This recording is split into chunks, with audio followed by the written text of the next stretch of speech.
जितेश एक software company में काम करता था। उसके पास अच्छी डिग्री के साथ साथ अच्छी नौकरी होने के बावजूद भी वो अभी तक सिंगल ही था। जितेश के माता पिता शहर से कुछ ही दूरी पर एक छोटे से गांव में रहा करते थे। ऐसा नहीं था कि मम्मी पापा उसके लिए लड़कियां नहीं ढूंढ रहे थे, लेकिन अच्छी पढ़ाई करने के बाद भी अब जैसी लड़की जितेश को चाहिए थी वैसी लड़की गांव में मिल नहीं पा रही थी। अरे भाई, इतनी अच्छी पर्सनालिटी है तेरी, सैलरी भी ठीक ठाक है, फिर आज तक सिंगल रहने का कारण क्या है? भाई मम्मी पापा ट्राई कर रहे हैं कि कोई अच्छी लड़की मिल जाए तो मेरी शादी करा दो। देख भाई, शादी करने के लिए तू आज तक मम्मी पापा के ऊपर निर्भर है, इसीलिए 30 साल की उम्र में भी सिंगल है। अरे भाई, इतने डेटिंग ऐप है तो खुद कोई कंफर्टेबल सा मैच देखकर बात आगे बढ़ा लेना।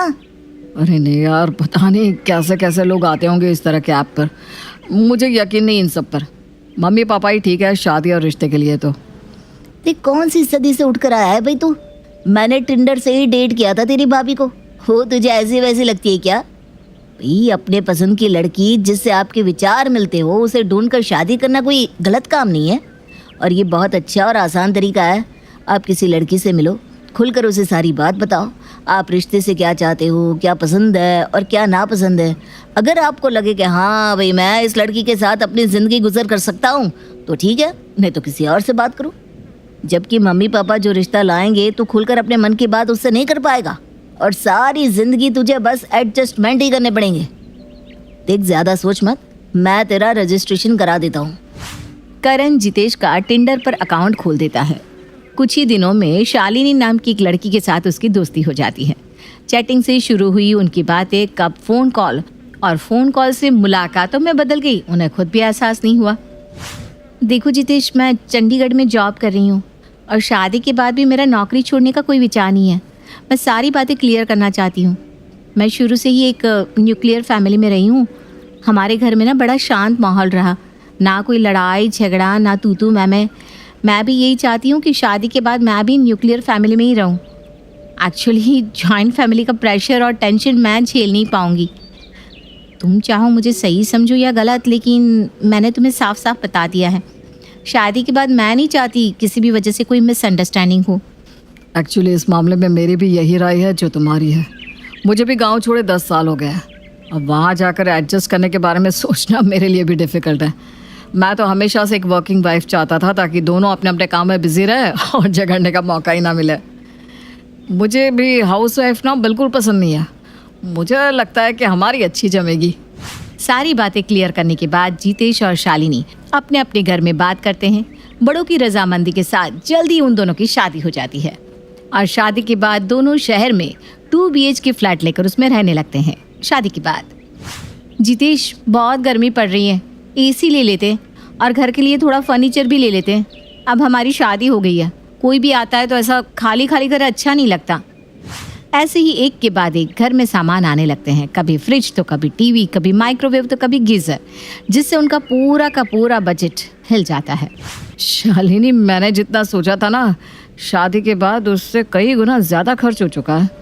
अब मुझे समझ में आया कि एक घर बसाने में कितनी मेहनत और रुपया खर्च होता है। मेरी तो सारी सेविंग खर्च हो गई। समझ में नहीं आ रहा कैसे सब कुछ मैनेज होगा। बिल्कुल ठीक कह रहे हो तुम जितेश। हर महीने बिजली का बिल और मकान का किराया, मेड की सैलरी निकालने के बाद हाथ में कुछ बचता ही नहीं। किसी तरह बस घर का राशन आ रहा है। इसके अलावा हम कोई भी खर्च अफोर्ड करने की कंडीशन में ही नहीं है। लेकिन ऐसे कैसे चल पाएगा जितेश? क्या करें, मकान चेंज कर दे क्या? कहीं पर कम रेंट वाला मकान ढूंढ ले। पहले ही मेरा ऑफिस हमारे घर से इतना दूर है कि ऑफिस से आने जाने में ही मेरी सैलरी का एक हिस्सा ट्रांसपोर्ट में खर्च हो जाता है। अब अगर हमें सस्ता मकान चाहिए तो और इंटीरियर में जाना होगा, मतलब मुझे ऑफिस पहुंचने में ही 2-2.5 घंटे लग जाएंगे। मैं सोच रहा हूँ अगर हमें फ्लैट का किराया ना देना पड़ता तो कितना अच्छा होता। हमारी अच्छी खासी सेविंग हो जाती, क्योंकि 30,000 तो हमें सिर्फ मकान का किराया देने में ही खर्च करने पड़ रहे हैं। लेकिन ऐसा होगा कैसे? इस मकान की कीमत समझ रहे हो कितनी है? हमारी फाइनेंशियल कंडीशन ऐसी नहीं है कि हम अभी कोई फ्लैट खरीद सके। एक आइडिया है शालिनी, अगर तुम तैयार हो तो बात बन सकती है। क्या आइडिया है? साफ साफ बताओ ना। देखो, मेरा एक घर गांव में है। अगर हम कुछ दिन के लिए गांव में जाकर रहे और गांव वाले अपने पुश्तैनी मकान में से अपना हिस्सा मांग ले तो उन रुपयों से हम शहर में आराम से अपने लिए एक फ़्लैट खरीद सकते हैं। ऐसा करने से हम मकान का रेंट देने से भी बच जाएंगे और हमारी सैलरी में हमारा घर भी बहुत आराम से चलने लगेगा। पर तुम्हारे पापा मानेंगे क्या? कहीं ऐसा ना हो कि बात और ही बिगड़ जाए। शालिनी, हम लोग पूरी प्लानिंग के साथ वहाँ जाएंगे। पहले कुछ दिन सबके साथ खुशी खुशी रहेंगे, उसके बाद मैं पापा से बात करूँगा। पहले मैं इमोशनली उन्हें अपनी तरफ करने की कोशिश करूँगा। अगर पापा नहीं माने तो फिर सख्ती से बात करनी पड़ेगी, लेकिन अपना हक मैं लेकर ही रहूँगा। आखिर इतने बड़े घर में मेरा भी तो हिस्सा है। और सबसे बड़ी बात, ना तो आज ना ही आने वाले समय में कभी भी मुझे गांव में जाकर रहना है। तो समझदारी तो इसी में है ना कि मैं अपने हिस्से की प्रॉपर्टी को बेचकर शहर में अपने रहने का इंतज़ाम कर लूँ। अगर तुम्हें लगता है कि इस तरह से कोई सोल्यूशन निकल सकता है तो मैं कुछ दिन के लिए गांव में तुम्हारे साथ रहने के लिए तैयार हूँ। मैं ऑफिस में बात करके एप्लीकेशन लगा देती हूँ। घर पर कुछ इमरजेंसी है, बॉस मुझे वर्क फ्रॉम होम दे देगा और फिर हम लोग गांव चलेंगे। पूरी प्लानिंग बनाने के बाद जितेश और शालिनी अपने गांव पहुंच जाते हैं। शहर से अपने बेटे को गांव आया देख जितेश की माँ, पापा, बड़ा भाई, भाभी और उनके बच्चे बहुत खुश हो जाते हैं। अरे बेटा, पहले बता देता कि तुम दोनों आने वाले हो तो मैं तुम्हारे लिए कमरे की साफ सफाई करके तैयार करवा देती। आराम से कमरे की सफाई करवा दो माँ, अब मैं आया हूँ तो जल्दी से जाने वाला नहीं हूँ। अरे बेटा, ये तो बहुत अच्छी बात है। मेरे लिए इससे बड़ी खुशी की बात क्या होगी कि मेरा बेटा मेरे साथ रहेगा। कमरे में जाने के बाद, जितेश, मैं पूरा दिन वर्क फ्रॉम होम करूंगी तो यहाँ घर के काम को लेकर चिक तो नहीं होगी ना? मैंने तुम्हें पहले ही बताया था मुझे इस तरह के माहौल में रहने की आदत नहीं है। अरे कुछ दिन की बात है, अगर कोई कुछ भूलेगा भी तो झेल लेना। हमें कौन सा यहाँ हमेशा के लिए रहना है। वो भी है। अगली सुबह जितेश और शालिनी अभी अपने कमरे में सो रहे थे कि उसे बाहर से भाभी के दरवाज़ा खटखटाने की आवाज़ सुनाई देती है। देवर जी, चाय बन गई है। अगर आप लोग जग गए हैं तो आपकी चाय कमरे में ही दे दें। ठीक है भाभी, दे दीजिए। शीना कुछ ही देर में चाय उनके कमरे में ही दी जाती है। चाय पीने के बाद शालिनी जल्दी से रेडी होती है और अपना लैपटॉप लेकर काम करने बैठ जाती है। 9:30 बज गए जितेश, तुम्हें पता है ना मुझे सुबह ब्रेकफास्ट करने की आदत है। कुछ दिन के लिए यहाँ पर कुक लगवा देते हैं। अब पता नहीं कब नाश्ता बनेगा और मुझे मिलेगा भी या नहीं। क्या पता भाभी ये सोच रही हो कि मैं जाकर उनके साथ नाश्ता बनवाने में मदद करूँगी। शालिनी अभी अपने पति जितेश से बात कर रही थी कि उसकी जिठानी नाश्ते की 2 प्लेट लगाकर उसके कमरे में ले आती है। ये लो शालिनी, तुम जल्दी से नाश्ता कर लो और किसी चीज़ की ज़रूरत हो तो मुझे आवाज़ लगा देना। जितेश, मानना पड़ेगा, भाभी है तो बड़ी सपोर्टिव। हम 2 लोगों का काम बढ़ गया है लेकिन भाभी के चेहरे पर ज़रा सी भी शिकन नहीं दिखाई देती।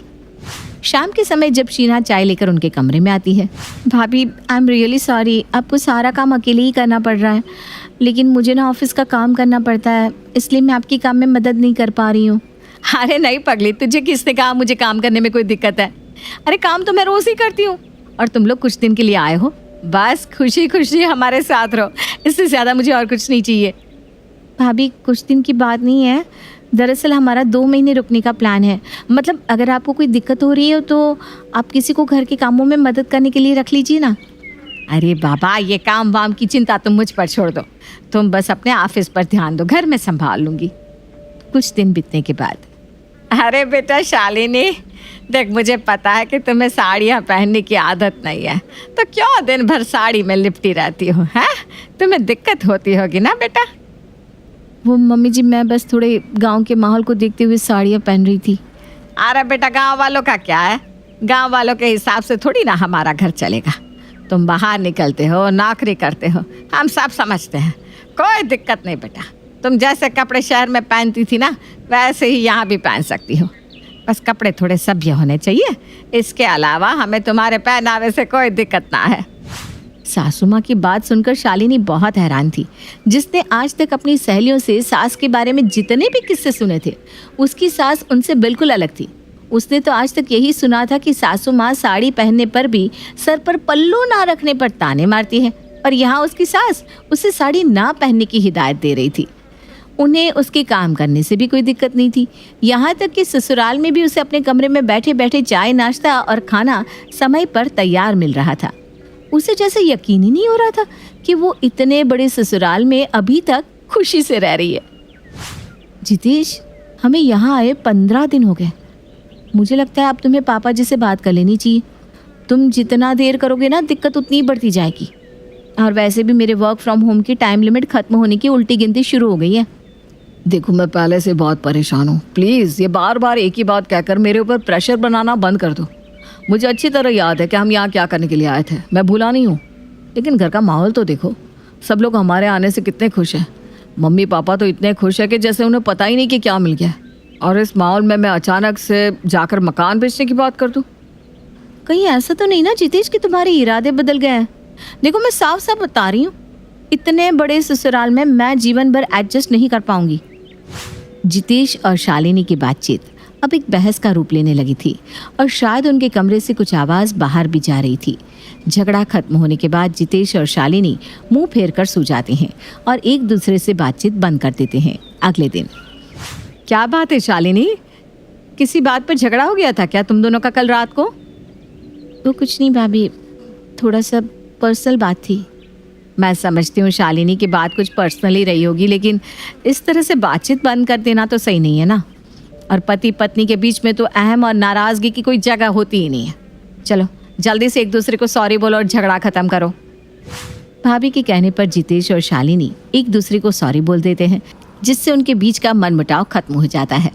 ऐसा पहली बार हुआ है कि हमारा झगड़ा होने के बाद जितेश ने अगले ही दिन मुझसे बात कर ली हो, वरना जितेश तो हफ्तों हफ्तों तक बोलचाल बंद कर देता है और बहुत ही मुश्किल से ही सामान्य हो पाता है। अगले दिन, पापा मुझे आपसे कुछ ज़रूरी बात करनी थी। हम लोग जब से गांव आए ना, काम का काफ़ी नुकसान हो रहा है। शालिनी को तो वर्क फ्रॉम होम मिल जाता है, लेकिन मुझे तो छुट्टी करके ही यहाँ आना पड़ा है। पापा शहर में किराए के मकान में रहना हमारे लिए बहुत मुश्किल हो रहा है। 30,000 रुपया महीना किराया देने में हमारी कमर टूट जाती है। आप लोग तो यहाँ पर सुकून से रह रहे हैं, लेकिन मेरी ज़िंदगी में कोई सुकून नहीं है। आप तो जानती हैं गांव से मेरा अब कोई मतलब भी नहीं रहा, तो आप मेरे हिस्से की प्रॉपर्टी बेचकर मुझे पैसा दे दीजिए। क्या मकान बेच दूँ?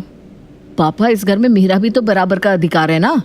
भैया तो अपने बच्चों के साथ आराम से अपने पूरे अधिकार से घर में रह रहा है, लेकिन मैं तो कभी यहाँ आकर रहता नहीं। मैंने कोई गलत बात तो नहीं की, मैं बस यही चाहता हूँ कि ऊपर वाला फ्लोर बेचकर आप पैसा मुझे दे दें। बेटा ये हमारा पुश्तैनी मकान है, पीढ़ियों से हम इसी घर में रहते रहे, ऐसे कैसे इसे बेच कर टुकड़े कर दूँ? ठीक है पापा, फिर आप लिख कर दे दीजिए कि आप मुझे बेदखल कर रहे हैं और अब आपका मुझसे कोई वास्ता नहीं रहा, तो मैं भी अपना हिस्सा छोड़कर चला जाऊंगा। पिछले 10 सालों से ऊपर के फ्लोर पर गुलाब चंद जी रहते हैं, अचानक से उन्हें बेघर करना पड़ेगा। बेटा तू एक बार और सोच ले। अरे पापा, किराएदार से इतनी मोह ममता कौन करता है? आप किराया लेकर उन्हें अपने मकान में रख लीजिए ना। आप निकाल देंगे तो वो कहीं और किराए पर मकान ले लेंगे, इतना क्यों सोचना?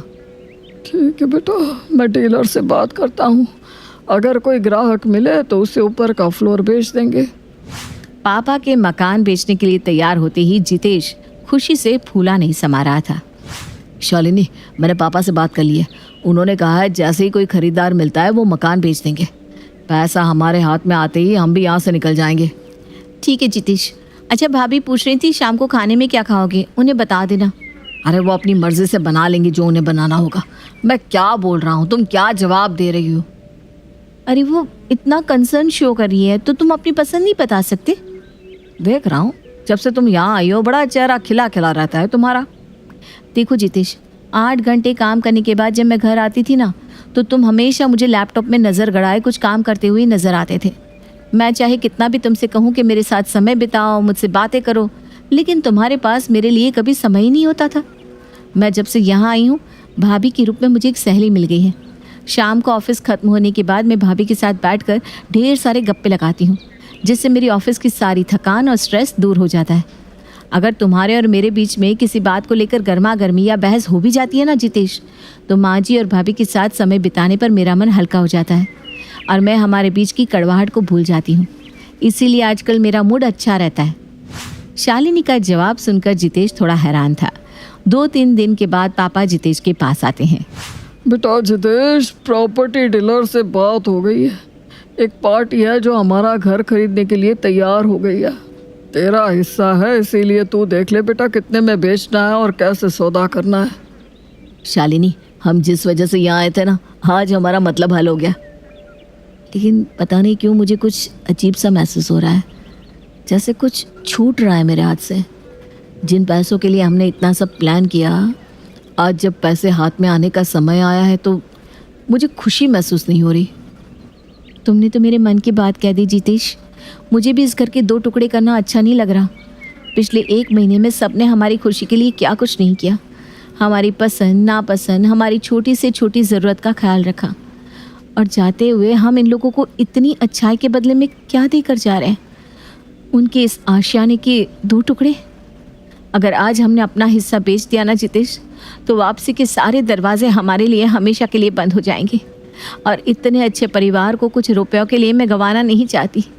भाभी की अच्छाइयों का बदला मैं इस तरह से नहीं चुका सकती। बल्कि सच बताऊं तो मेरा यहाँ से वापस जाने को दिल ही नहीं कर रहा।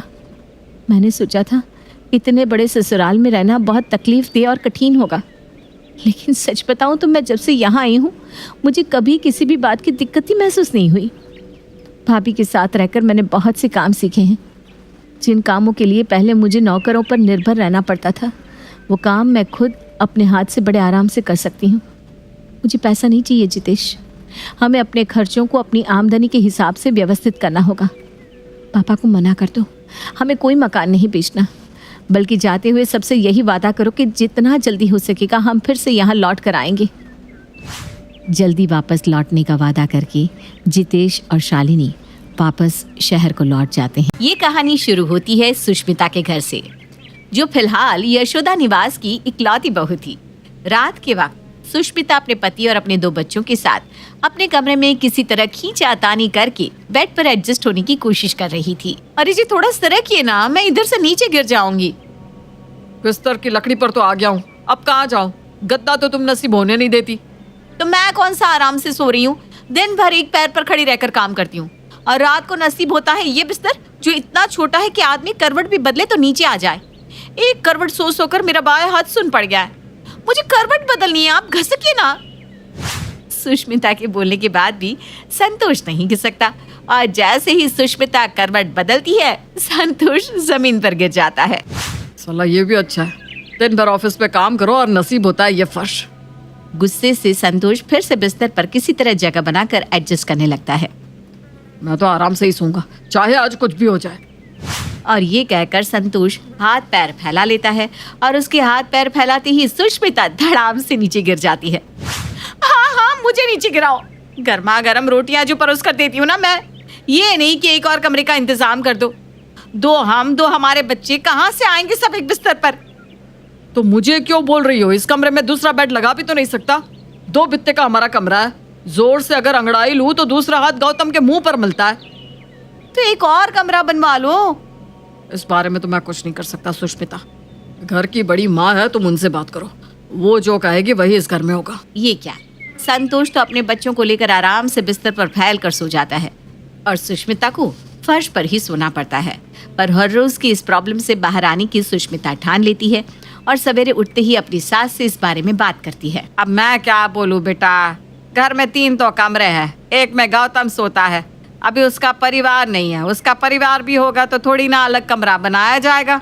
वो लोग उसके कमरे में सोएंगे, तेरे कमरे में तेरा परिवार, और मेरे कमरे का तो तू देख ही रही है। मेरी आंखों देखिए ना माँ जी, दिन भर काम करती हूँ मैं, आपका, अपने पति का, अपने बच्चों का, उसके बाद अपने देवर का भी, पर कभी एक शब्द नहीं कहती। रात में ठीक से ना सोने से मेरी आंख के नीचे गड्ढे हो गया, पर एक बार आपके मन में ये नहीं आया कि मेरे लिए एक कमरे का इंतजाम कर दे। अब तो मुझे कुछ समझ में ही नहीं आ रहा कि क्या करूं। देवर जी का कमरा छीन लूं क्या? अब मैं क्या बोलूं बहू, अगर वो देता है तो ले लो उसका कमरा। सुष्मिता को कोई सटीक जवाब मिलता ही नहीं, और हमेशा की तरह सुष्मिता की इस प्रॉब्लम को एक छोटी सी प्रॉब्लम समझकर सभी अनसुना कर देते हैं, और सभी लग जाते हैं गौतम के लिए लड़की की तलाश में। ये मैं क्या सुन रहा हूँ मम्मी? भैया मेरे लिए आप लोग लड़की देख रहे हो? कोई ज़रूरत नहीं है, मैंने लड़की देख रखी है। वेन्यू, तारीख, तिथि, बाकी सब कुछ आप लोग देख लो, लड़की मैं ले आऊँगा। देख लो माँ, ये प्रॉब्लम भी खत्म हो गई। और फौरन ही सभी गौतम की पसंद की हुई लड़की को एक्सेप्ट कर लेते हैं। होने वाले वर और वधू की कुंडली मिला दी जाती है, और कुंडली भी बिल्कुल सटीक मिलती है। तो जो एक कारण था जिससे शादी टल सकती थी वो भी खत्म हो जाती है, और निकिता और गौतम की शादी हो जाती है। अपने पति का हाथ पकड़े निकिता अपने ससुराल के दरवाजे पर मुंह दिखाए के लिए आ जाती है। मेरा कमरा। घर के दरवाजे पर खड़ी नई दुल्हन के स्वागत के लिए उसकी जेठानी सुष्मिता भाग भाग कर ऐसे सारे काम कर रही थी मानो उसकी बहन ही उसकी देवरानी बनकर आई हो। बस बस सुष्मिता, पैर में मोच आ जाएगा। निकिता तेरी देवरानी है, तेरी खुद की बहू नहीं है जो तो उसके लिए इतना भाग भाग कर काम कर रही है। अरे आंटी जी, मेरी देवरानी नहीं, मेरी बहन आई है, मेरी बहन। तो खुश क्यों ना हूँ मैं।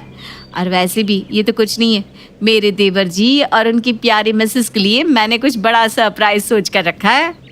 बाप रे, ऐसी जेठानी काश मुझे मिली होती। अरे विमला, इतनी बड़ी बड़ी आंखें करके मेरी दोनों बहुओं को मत देख, उनके प्यार को नजर मत लगा। चल हट पर है। वैसे क्या गिफ्ट देने वाली है अपने देवर देवरानी को बहू तू? बताइए ना भाभी, क्या है गिफ्ट? आप दोनों के लिए 7 days and 8 nights का हनीमून पैकेज। जाइए घूम कर आइए। ये सुनते ही निकिता फौरन अपनी जेठानी को गले लगा लेती है। हाय स्वेर भाभी, मैं आपको सच बता रही हूँ, मैं इतना डरी हुई थी ये जेठानी नाम का कीड़ा न जाने कैसा होगा। मेरे सर पर मेरी जेठानी तांडव करेगी, this that blah blah, but आपने तो हमारे लिए हनीमून प्लान करके रखा है। इससे ज्यादा कूल जेठानी मुझे मिल ही नहीं सकती थी। ये तो कुछ भी नहीं है देवरानी जी, आगे आगे देखिए, अभी बहुत कुछ है मेरे खजाने में। तू ना अपना बैग आज ही अनपैक मत करना, क्योंकि पूरी रात तो ये रस्में चलती ही रहेंगी। और कल सुबह की मैंने तेरी और देवर जी की टिकट कर रखी है। जाओ 7-8 दिन घूम कर आओ, उसके बाद कहाँ फुर्सत मिलेगी घूमने की। यही तो समय है, एंजॉय एंजॉय। अरे वाह सुष्मिता, मुझे तो लगा था बिस्तर से गिर गिर कर तेरे माथे का स्क्रू ढीला हो गया होगा, पर नहीं, तू तो अभी भी वैसी है। और अगली ही सुबह निकिता और गौतम अपने हनीमून पर चले जाते हैं। आपने कहा था ना मम्मी, गौतम देता है तो ले लो, तो मैंने ले लिया। आगे आगे देखिए देवरानी जी, होता है क्या। आपके वापस आने के बाद आपका ससुराल तो वही रहेगा, पर कमरा वो नहीं रहेगा। या ये कहे कि कमरा ही नहीं रहेगा। सुष्मिता अपने कमरे में जाती है और अपना कपबोर्ड खोलती है। कपबोर्ड खोलते ही सारे कपड़े नीचे गिर जाते हैं। अरे मेरे कपड़ों, अब तुम्हें गिरने की कोई ज़रूरत नहीं है, क्योंकि अब तुम्हें मिल रहा है एक नया कमरा विद न्यू कपबोर्ड। सुष्मिता अपने कपड़े और अपने कमरे में इधर उधर बिखरे हुए सारे एक्स्ट्रा सामानों को उठाकर अपने देवर के कमरे की अलमारी और ड्रॉर्स में रख देती है और अपने देवर के 2-4 कपड़ों को एक बैग में डालकर बिस्तर के नीचे रख देती है। अब मैं सोऊंगी आराम से। गौतम तो घर पर था नहीं। अब सुष्मिता अपने दोनों बच्चों को लेकर गौतम के ही कमरे में सोना शुरू कर देती है और इसी तरह 7 दिन बीत जाते हैं। और जिस रात गौतम और उसकी पत्नी घर लौटने वाले होते हैं, सुष्मिता अपने कमरे में सो जाती है और अपने दोनों बच्चों को उनके चाचा चाची के कमरे में ही छोड़ देती है। रात को निकिता और गौतम घर आते हैं। सभी सो रहे हैं, किसी को डिस्टर्ब करके फायदा नहीं है, सुबह सबसे मिल लेंगे। तुम कमरा खोलो, मैं सामान अंदर ले आता हूँ। निकिता जैसे ही अपने कमरे में जाकर लाइट्स ऑन करती है तो वो देखती है कि उसके जेठानी के दोनों बच्चे बिस्तर पर सो रहे हैं। ये दोनों यहाँ सो रहे हैं। अरे बच्चे हैं, क्या करेंगे। अभी भाभी को कुछ कह भी नहीं सकते, क्योंकि उन्होंने ही तो हमें हनीमून पर भेजा था। एक दिन एडजस्ट कर लेते हैं ना।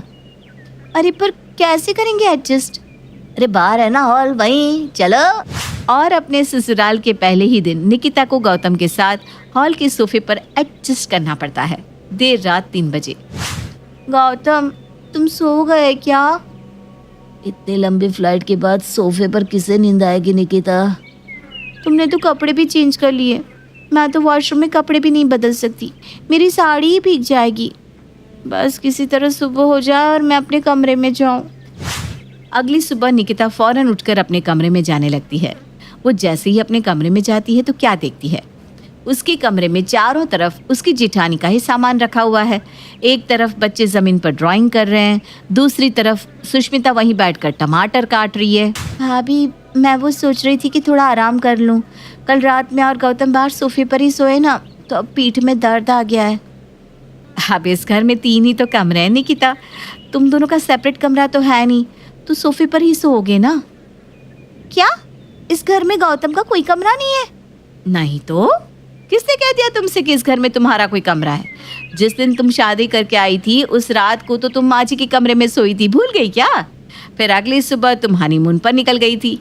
अब मुझे क्या पता कि तुम्हें ऐसे घर में आने में कोई दिक्कत नहीं जिस घर में तुम्हारा कोई कमरा ही ना हो।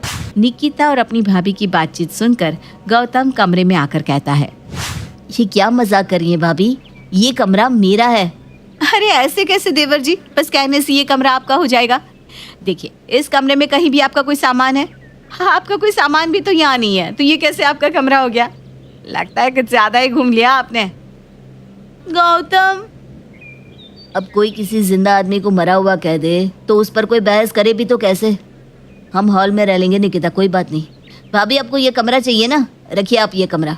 और बेचारी निकिता और गौतम को अब हॉल में ही रहना शुरू करना पड़ता है। वो दोनों हॉल को ही अपना कमरा बना लेते हैं। रात के वक्त एक रस्सी लगाकर निकिता एक पर्दा उस पर टांग कर हॉल को घर के बाकी हिस्से से सेपरेट कर उसे एक कमरे का रूप दे दिया करती। ये सब क्या देखना पड़ रहा है निकिता तुम्हें? कहाँ तुमने इतने बड़े बड़े सपने देखे थे और यहाँ तुम्हें इस तरह। I am so sorry. कोई बात नहीं गौतम, लाइफ सब कुछ सिखा देती है, ये भी सही। उस रात तो निकिता किसी तरह हॉल में सो जाती है। अगली सुबह, मेरा बैग भी अभी तक अनपैक नहीं हुआ है गौतम, मैं इसमें से कपड़े कैसे निकालूं? यहाँ बैग खोलकर रखूंगी और बाहर से कोई आया तो बेकार में घर बहुत मैसी दिखेगा। ऊपर से अपना पर्सनल वॉशरूम भी नहीं है तो मैं कपड़े भी नहीं बदल पा रही हूँ। परसों से एक ही कपड़े में हूँ मैं। ओह गॉड, ये तो बहुत बड़ी प्रॉब्लम हो गई।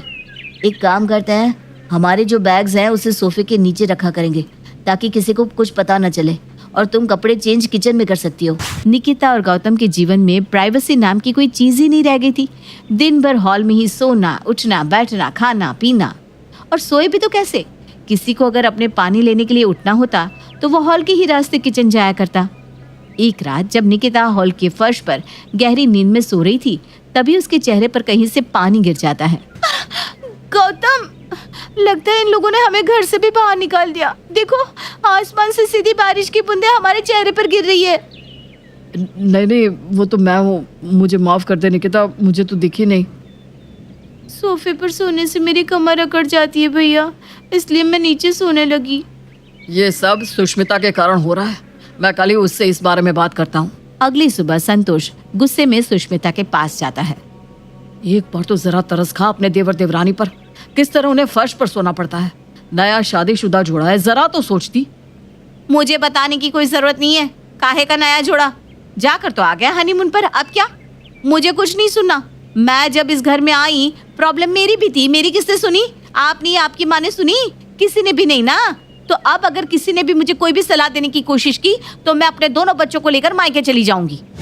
जब भी कोई सुष्मिता को गौतम का कमरा वापस करने को कहने जाता, सुष्मिता यही कहती।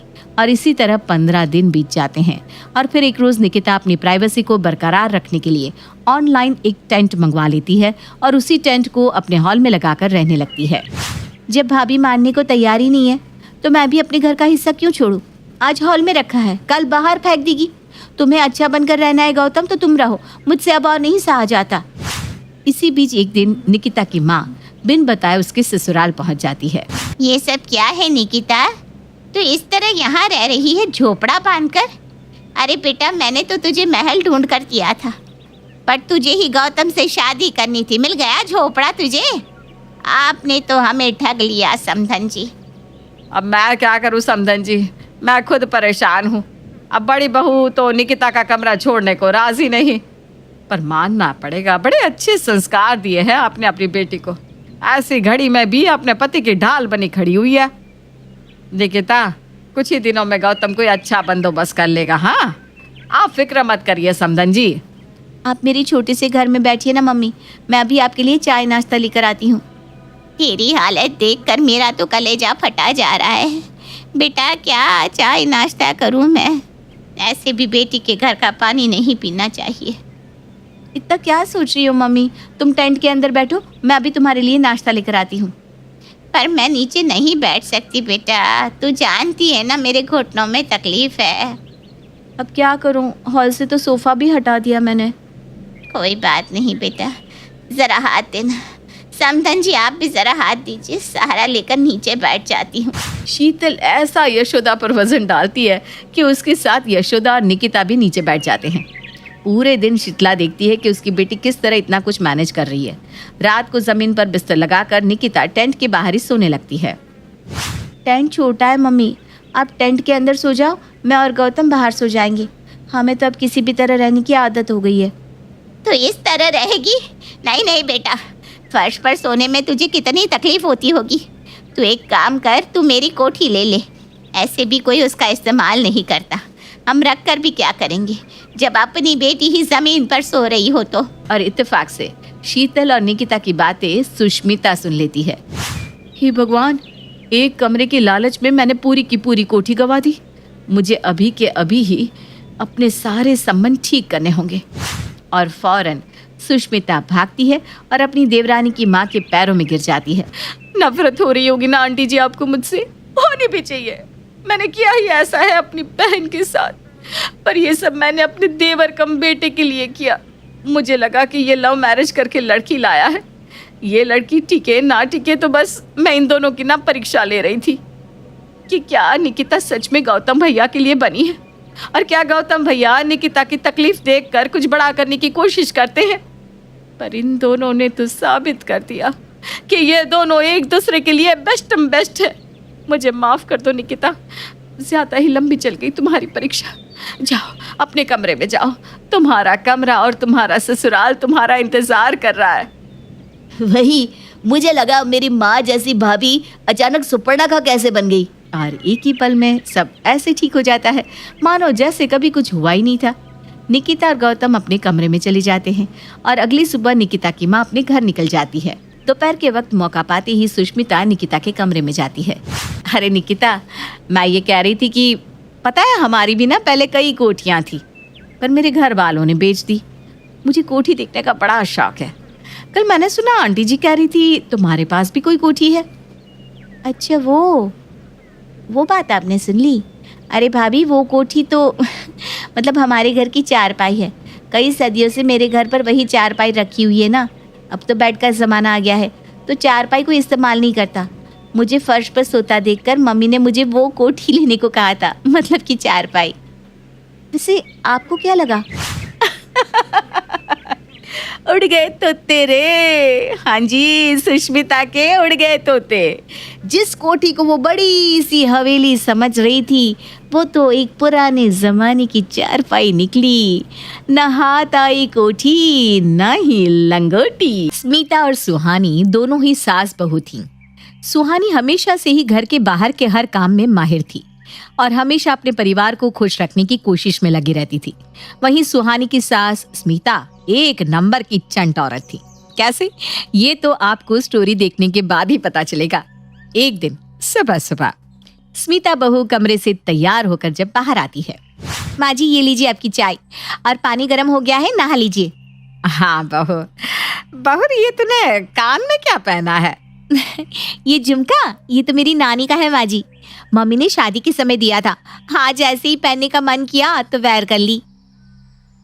तेरा ना नसीब बहुत अच्छा है बहू। मायके ससुराल का सामान तो मिलता ही है, ननिहाल वालों का भी सामान मिलता है। वाह भाई वाह। नहीं माँ जी, ऐसा नहीं है। मेरी मम्मा अकेली थी ना अपने मम्मी पापा की, इसलिए। अच्छा। वैसे बहू सुनना, तेरे पास तो 3-4 झुमके हो गए होंगे ना सोने के। ये वाला मुझे दे देना। वो क्या है ना, मेरा झुमका टूट गया है, सुनार को बनवाने दिया है और ऐसे अच्छा नहीं लगता ना, इसलिए। बेचारी सुहानी अब सास को मना करे तो कैसे करे। ये तो मेरी नानी का है। ठीक है माँ जी, कोई बात नहीं। जब तक आपका झुमका नहीं आ जाता तब तक आप इसे पहन सकती हो। जिसके बाद सुहानी अपना झुमका उतार कर सास को दे देती है।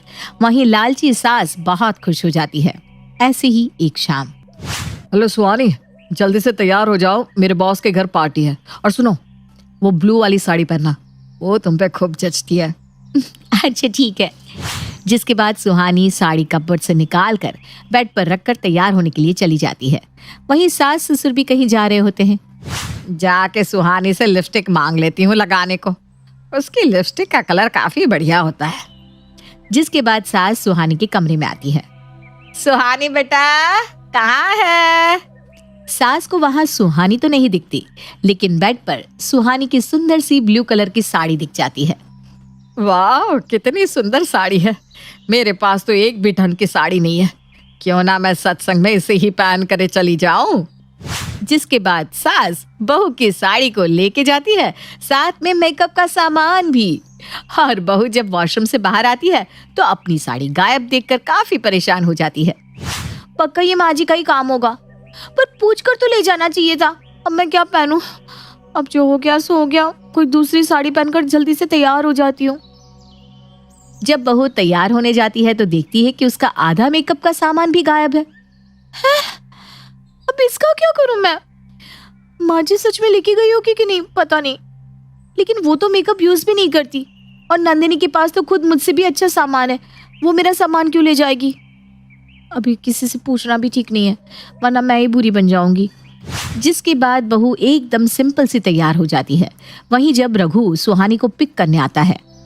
सुहानी, मैंने तुमने ब्लू साड़ी पहनकर मेकअप करने को कहा था ना, ये कैसे तैयार होकर आई हो तुम? मेरी ब्लू वाली साड़ी मिल ही नहीं रही है और मेरा मेकअप भी गायब है। कुछ संभाला जाता है क्या तुमसे? अभी तुम्हें ऐसे लेके जाऊंगा तो लोग कितना मजाक उड़ाएंगे मेरा। तुम यहीं रहो, मैं जा रहा हूँ। और रघु सच में अकेले ही बॉस के घर पार्टी में चला जाता है। जिसके बाद सुहानी बहुत उदास हो जाती है। वहीं अगले दिन, माँ जी मैं मार्केट जा रही हूँ घर का सामान लाने, 2 घंटे में आ जाऊंगी। ठीक है बहू। जिसके बाद सुहानी मार्केट चली जाती है और सुहानी के पीछे से सास कमरे में। आखिर क्या क्या रखा है महारानी ने अलमारी में, देखो तो। और सासू माँ अलमारी खोलकर बहू का सामान देखने लगती है। ये साड़ी और ये ज्वेलरी कितनी सुंदर है। इसके पास तो सैंडल्स के भी अच्छे कलेक्शन है। मेरी जवानी में तो ये सब मुझे नसीब ही नहीं हुआ। इनको बोलो तो आज भी ना नसीब हो। और यहाँ मेरी बहू को देखो, मेरे बेटे से अपने सारे शौक पूरे करवा रही है। मैं ही ले जाती हूँ सब। जिसके बाद स्मिता जी बहू की सैंडल, साड़ी और ज्वेलरी लेके अपने कमरे में चली जाती है और छुपा देती है। वहीं जब बहू घर आती है और अपने कमरे में अपना सामान नहीं पाती तो, माँ जी मेरी अलमारी से मेरी साड़ी और कुछ सैंडल्स गायब है, आपने देखा क्या? अरे बहू मैं क्या जानू तेरी सैंडल। अब बुढ़ापे में 7 इंच की हिल मुझ पे थोड़ी ना जचेगी। सही बात है, आप तो पैरों के नीचे खूंटी लगाकर चलती हो ना। क्या कहा बहू तूने? कुछ नहीं माँ जी, मैं ये सोच रही थी कि घर में तो कोई रहता भी नहीं, आखिर मेरा सामान कौन ले गया? कमरे की खिड़की ना बंद रखा कर, शायद चोर आ गया होगा खिड़की से, या तो पड़ोसन चुरा कर ले गई होगी। लेकिन हमारी पड़ोसन कम्मो ऐसी नहीं है, उसके पास तो ऑलरेडी सब कुछ है, वो क्यों ही हमारा सामान ले जाएगी माँ जी? यही तो तेरी गलत फहमी है बहू। कम्मो कितनी सयानी है तुझे नहीं पता, लेकिन मैं जानती हूँ उसे अच्छे से। अरे मेरे घर का तो चम्मच भी नहीं छोड़ती थी वो। हाँ, कम्मो आंटी ने बताया था, आपने एक बार उन्हें हलवा दिया था और चम्मच उनके घर रह गया था। फिर आप बोली कि जाने दो, एक चम्मच से क्या होता है कम्मो, रख ले तू ही। आपने वो चम्मच उन्हें खुद से दिया था ना, जिसका ताना आप उन्हें अब तक मारती हो। तुझे उस कम्मो की बात पर बड़ा भरोसा है, मेरी बात पर भरोसा नहीं। लेकिन ये बात तो मुझे रघु जी ने बताई, कम्मो आंटी ने नहीं। बेचारी सास शर्म से पानी पानी हो जाती है। अब उसे क्या पता, आजकल मेरे बच्चे मुझे ही सिखाते हैं। वहीं ऐसी ही एक बार बहू की माँ घर पर आती है। कैसी हो मम्मी? बहुत अच्छी बेटा, तू कैसी है? मैं भी फर्स्ट क्लास। अब बिना बताए ऐसे अचानक आ गई यहाँ? बस मार्केट में आई थी तो कुछ सामान अच्छा लगा, तेरे लिए ले लिया, वही देने आई। आपकी आदत नहीं जाएगी। दिखाओ क्या लाई हो। ये ले बेटा। इतना सारा सामान, thank you so much mummy. चल अब मैं चलती हूँ, लेट हो रहा है ना। अरे समधन जी, कुछ चाय पानी तो करके जाइए।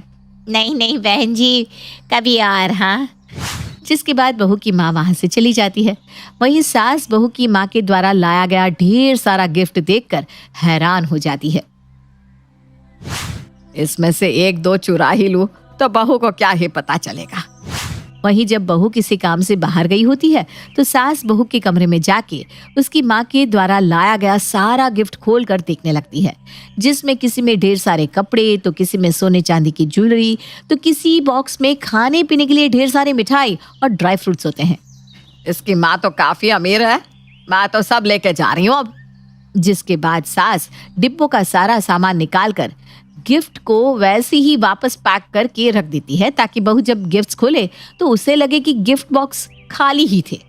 वहीं जब बहू घर आती है, देखो जी, मेरी मम्मी आई थी आज और कितने सारे गिफ्ट्स लेके आई थी। इतने गिफ्ट्स तो कभी आपकी माँ ने आपको भी नहीं दिए होंगे।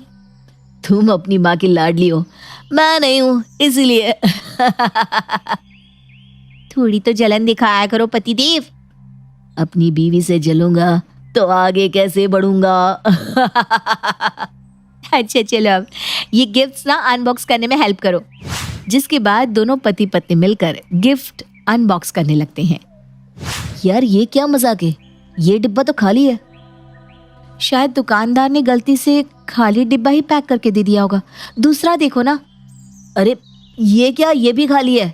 जिसके बाद दोनों जल्दी जल्दी सारे डिब्बे अनबॉक्स करते हैं और सब खाली निकलते हैं। अरे गिफ्ट्स नहीं लाना था तो ना लाती सासू माँ, किसी ने कहा थोड़ी ना था कि गिफ्ट्स लाइए। लेकिन ऐसे प्रैंक कौन करता है? इससे तो अच्छी मेरी माँ ही है, कुछ नहीं लाती लेकिन ऐसी हरकत तो नहीं करती। वो तो मैं ही जानती हूँ सासू माँ कैसी है। मेरी मम्मी ऐसी हरकत कभी नहीं करेगी। पक्का ये भी सासू माँ का काम होगा।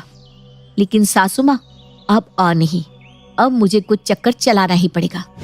अब सास को सबक सिखाने के लिए बहू के मन में भी कोई खुराफात चल रही थी। वहीं एक शाम, माँ मैं ना पार्टी में जा रही हूँ, प्लीज मेरा वो हाई नेक वाला 1 पीस और लॉन्ग बूट्स निकाल कर दे दो ना। ठीक है तो नहाने जा, मैं ला कर देती हूँ। फिर नंदिनी नहाने चली जाती है और सास नंदिनी का सामान बेड पर रखकर चली जाती है, जहाँ बहू अपनी ननद के कमरे में आके नंदिनी का सामान लेकर चली जाती है। जब नंदिनी नहाकर निकलती है, माँ मैंने आपसे एक काम कहा था, वो भी नहीं हुआ आपसे। अरे रखा तो था यहीं पर, कहाँ चला गया? मेरे कपड़े मुझे पहनने ही नहीं देने थे तो दिलाए क्यों? वैसे भी अब बहाने मत बनाओ, मुझे अच्छे से पता है आपको मेरा ऐसा पहनावा पसंद नहीं है। रहने दो, जाओ यहाँ से। नंदिनी दीदी ये लो, आप मेरी 1 पीस पहन लो। थैंक्स भाभी। ऐसे ही एक दिन नंदिनी अपने कॉलेज गई थी। तभी सलोनी कमरे में जाके नंदिनी का पूरा बिस्तर खराब कर देती है और उसकी फेवरेट बुक्स भी चुरा लेती है। साथ ही उसका मेकअप का सामान भी उठा लेती है। जिसके बाद जब नंदिनी घर आती है तो अपनी माँ को खरी खोटी सुनाना शुरू कर देती है। माँ आप ना झूठ मत बोलो, मुझे अच्छे से पता है आप ही करती हो ये सब, क्योंकि भाभी को तो इन सब चीजों से प्रॉब्लम ही नहीं है। आपको ये है मेरे सामान और मेकअप से हमेशा से प्रॉब्लम। अरे मैं इसे कैसे समझाऊं कि ये मेरा काम नहीं है। खैर बात आई गई हो जाती है, लेकिन नंदिनी के कमरे से अब डेली कुछ न कुछ गायब होता, जिस वजह से नंदिनी भड़कती और माँ पर गुस्सा निकालती।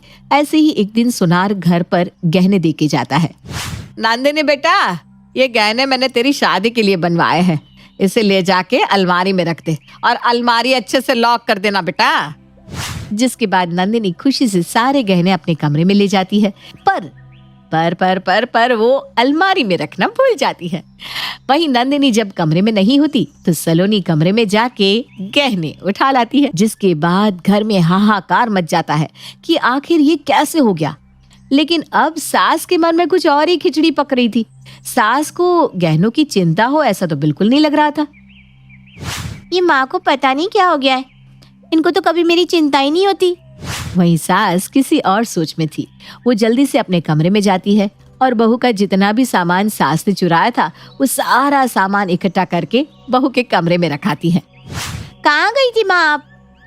कुछ नहीं, कमरे में ही तो थी। नंदिनी दीदी, माँ जी तुम्हारे सामान की खोज खबर करने गई थी, जाओ देखो आपके कमरे में सामान है कि नहीं। वहीं जब नंदिनी कमरे में जाती है तो उसे उसका सारा सामान व्यवस्थित उसी जगह मिलता है। बहू आई एम सॉरी, अब से मैं कभी ऐसी हरकत नहीं करूँगी। और सुनना, ये तेरी नानी के झुमके जो तेरी माँ ने तुझे दिए थे ना, ये तुझ पर ही शोभा देते हैं बेटा। मेरे कान में तो दर्द हो जाता है। बहू मुस्कुराकर झुमके वापस ले लेती है।